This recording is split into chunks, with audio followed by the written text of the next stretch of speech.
नमस्कार, मैं हूं माही सिंह और आप देख रहे हैं नेक्स्ट 9 न्यूज। उत्तर प्रदेश में इस बार जब से भारतीय जनता पार्टी को शिकस्त मिली है, कहीं ना कहीं सभी पार्टियों में खरमंडल है, क्योंकि भारतीय जनता पार्टी जिस मजबूती के साथ दावे करते हुए नजर आई थी, 400 पार का दम भर रही थी और उसको इतनी बड़ी हार का सामना करना पड़ता है। ऐसे में अब सभी पार्टियां कहीं ना कहीं इस बात का इंतजार कर रही हैं और इस बात को लेकर चिंतित हैं कि इस बार उनका आखिरकार विधानसभा चुनाव और उपचुनाव में किस तरीके से नतीजे रहने वाले हैं। और इसी बीच अगर देखा जाए तो चंद्रशेखर आजाद रावण भी कहीं ना कहीं अब अखिलेश यादव हो, मायावती हो या भारतीय जनता पार्टी हो, सबके लिए बड़ी चुनौती बन गए हैं। ऐसे में मायावती और चंद्रशेखर आजाद का जिस तरीके से पूरा समीकरण बनता हुआ नजर आ रहा है, इस बार के लोकसभा चुनाव में मायावती को भारी नुकसान का सामना करना पड़ा।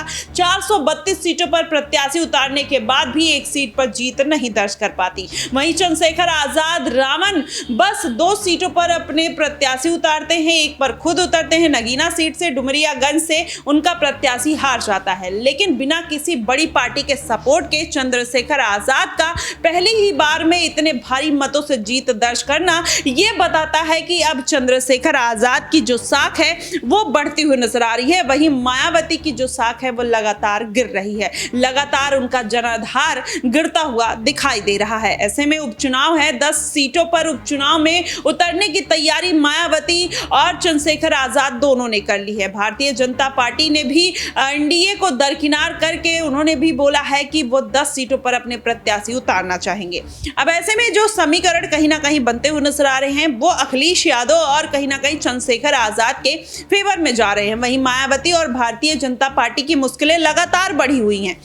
माना ये जा रहा है कि अगर इस बार का उपचुनाव भारतीय जनता पार्टी 10 सीटें हार जाती है तो कहीं ना कहीं आने वाले विधानसभा चुनाव में ये कंफर्म हो जाएगा कि अब जो भारतीय जनता पार्टी की जो सत्ता है वो दोबारा से आना कहीं ना कहीं मुश्किल का काम है। ऐसे में मायावती के लिए भी ये कहा जा सकता है, मायावती भी अगर इस बार के उपचुनाव में कोई बेहतर प्रदर्शन नहीं कर पाती हैं तो जाहिर तौर पर यह बात क्लियर हो जाएगी कि दलितों के नेता के तौर पर चंद्रशेखर आजाद ने एंट्री मार ली है। अब मायावती का जो एरा था वो खत्म होता हुआ दिखाई देगा। इसमें यह देखा जाए तो मायावती की कुछ खामियों की वजह से, कुछ गलतियों की वजह से कहीं ना कहीं उन्होंने अपनी पार्टी का जो अस्तित्व है उसको डुबा दिया है। जी हाँ, अगर बात किया जाए तो मायावती ने जो पुरानी स्ट्रेटेजी के तहत इस बार के लोकसभा चुनाव में अपने प्रत्याशी उतारे, उसका कोई फायदा उनको देखने को नहीं मिला। वहीं चंद्रशेखर आजाद लगातार जनसभा करते रहे, रैलियां करते रहे। वहीं मायावती 2007 के बाद जैसे निष्क्रिय हुई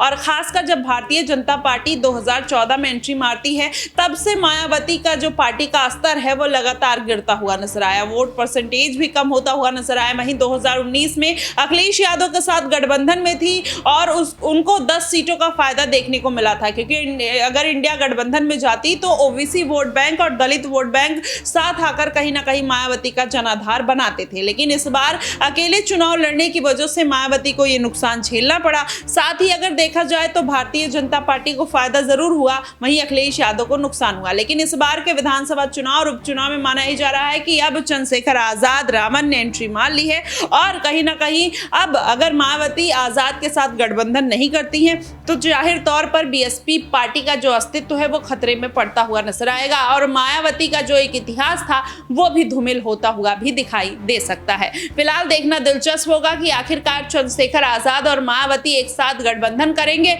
या फिर किन्हीं सीटों पर गठबंधन को लेकर अखिलेश यादव के साथ चर्चा और बात हो सकती है। आपको क्या कुछ लगता है, आप हमें कमेंट बॉक्स में जरूर बताइएगा। फिलहाल के लिए बस इतना ही। देश और दुनिया की तमाम खबरों के लिए हमारे साथ बने रहिएगा नेक्स्ट 9 न्यूज पर।